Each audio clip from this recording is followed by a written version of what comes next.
Whatever it takes to get you to try harder, read more, set your goals, and go for it. Here's the next attitude disease. Overcaution. Some people never will have much. They're too cautious. Now, you can also be too reckless, but you can also be too cautious. This is called the timid approach to life. And my caution was always the risk. Risk used to drive me right up the wall. I used to say, what if this happens? It's called the language of the poor.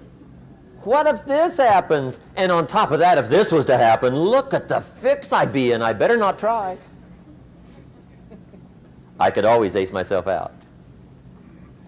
Then I'll tell you what changed my whole life when I finally discovered it's all risky. The minute you were born, it got risky. If you think trying is risky, wait till they hand you the bill for not trying. If you think investing is risky, wait till you get the tab for not investing. See, it's all risky. Getting married is risky. Having children is risky. Going into business is risky. Investing your money is risky. It's all risky. I'll tell you how risky life is. You're not going to get out alive. That's risky. The Englishman says, well, if that's the way it's going to work out, let's give it a go. Right, that's what it's for. Give it a go. Somebody says, yeah, but I'm looking for safety and security. Fine, then huddle in a corner. We'll cover you with a sheet, bring you 3 meals a day. And we'll protect you, feed you, look after you, care for you. We won't let anything happen to you, and you'll probably live to be 100. The guy said, well, yeah, I'd live to be 100. But what a way to live. Right. What a way to live, safe and secure. Don't ask for security. Ask for adventure. Better to live 30 years full of adventure than 100 years safe in the corner.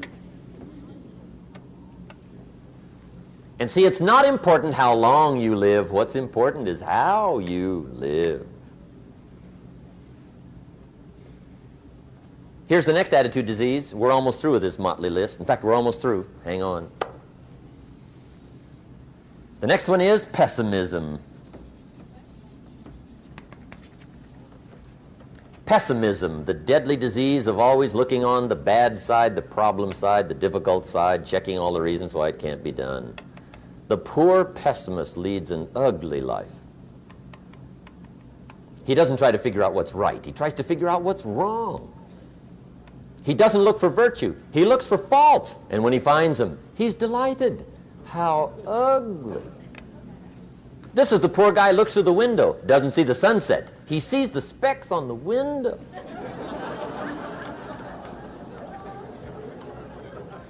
And this is the poor guy, right, who rushes up, takes such leave of his senses. This guy rushes up and he says, I've got 5 good reasons why it won't work.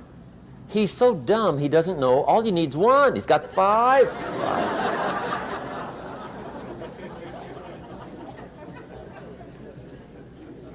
To the pessimist, the glass is always half empty.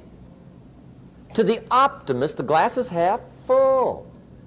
Why would the same measure affect people 2 different ways? Answer, it all depends on how you look at it. Our lives are mostly affected by the way we think things are, not the way they are. The way we think they are affects us most.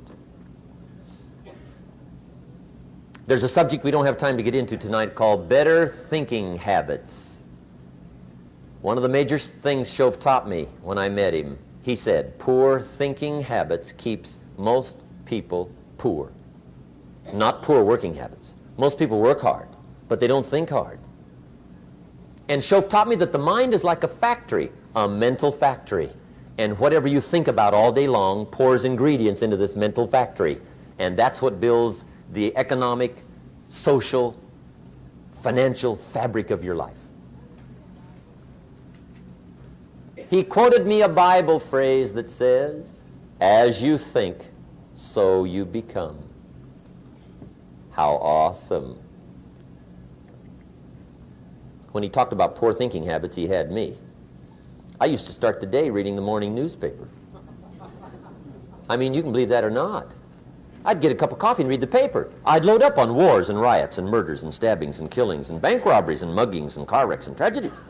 I'd even read the back pages. I seem to like that stuff for some weird reason. I'd load up on all that, and then I'd start the day. You can imagine the kind of days I used to have. You walk around on your financial knees. They call you economic peewee.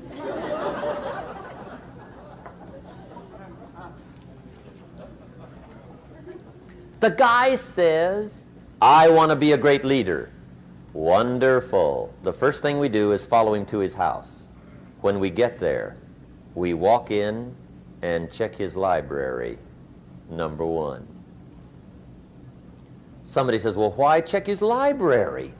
The reason is because what a man reads pours massive ingredients into his mental factory, and the fabric of his life is built from those ingredients.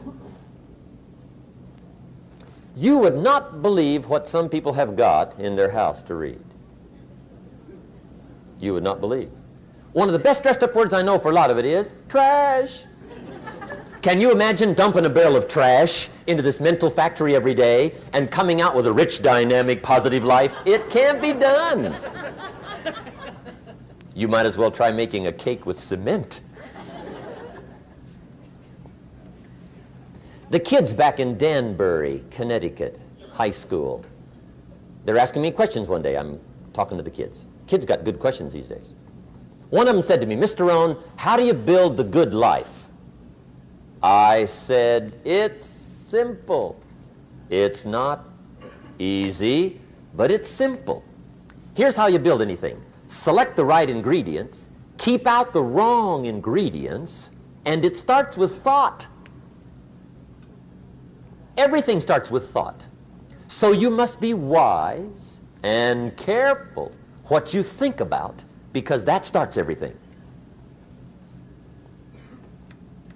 You got to be wise and careful. I asked the kids, what would happen if somebody dropped sugar in my coffee? They said, well, you'd be okay. I said, what if somebody dropped strychnine in my coffee? They said, well, you'd be dead. I said, correct. Lesson one, life is both sugar and strychnine.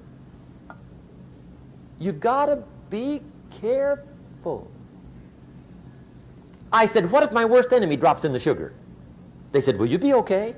I said, what if my best friend, even by accident, drops in the strychnine? They said, well, you'd be dead. I said, correct. Lesson two, watch your coffee.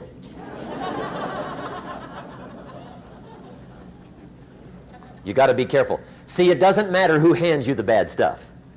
It doesn't matter where you get the bad stuff. It'll still do its damage on your bank account, wherever you get it.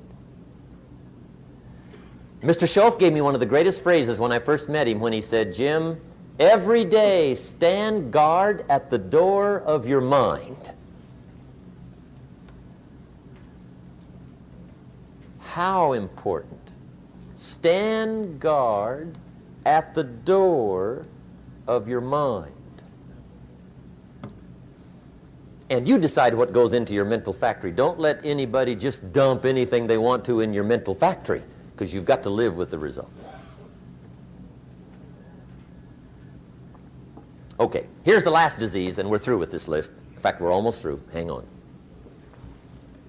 The last subject is very brief. The last disease, but this one is deadly. Engage in this one, indulge in it even slightly, and you might as well forget the future, because it's going to forget you. Complaining, crying, whining, griping, a Bible word called murmuring. See, that'll ace your future. Spend 5 minutes complaining, and you have wasted 5. And you may have begun what's known as economic cancer of the bone. Surely they will soon haul you off into a financial desert and there let you choke on the dust of your own regret. I hope I said that well, so you won't forget. It's a deadly disease. If you don't think it's bad, ask the children of Israel of Old Testament fame. Typical of us all, their story just happened to get in the book. Story says, children of Israel were slaves. God performed a series of dazzling miracles and got them out. And now they're heading for the promised land. Remember the story? Heading for the promised land. Tragedy of the story, they never got there. Reason. From day one, they started to complain. They griped about the water. They griped about the weather. They whined and cried and griped about the food. They griped about the leadership. They whined and cried because it was too far, too cold, too hot, too difficult, too miserable. I mean, they whined and cried for years. Finally, God said, I've had it, trip canceled. Or something like that. The story says they died in the desert, never got to the promised land. Which I think means two things. Indulge in this long enough, you get your future canceled. And I guess it also means even God himself can only take so much.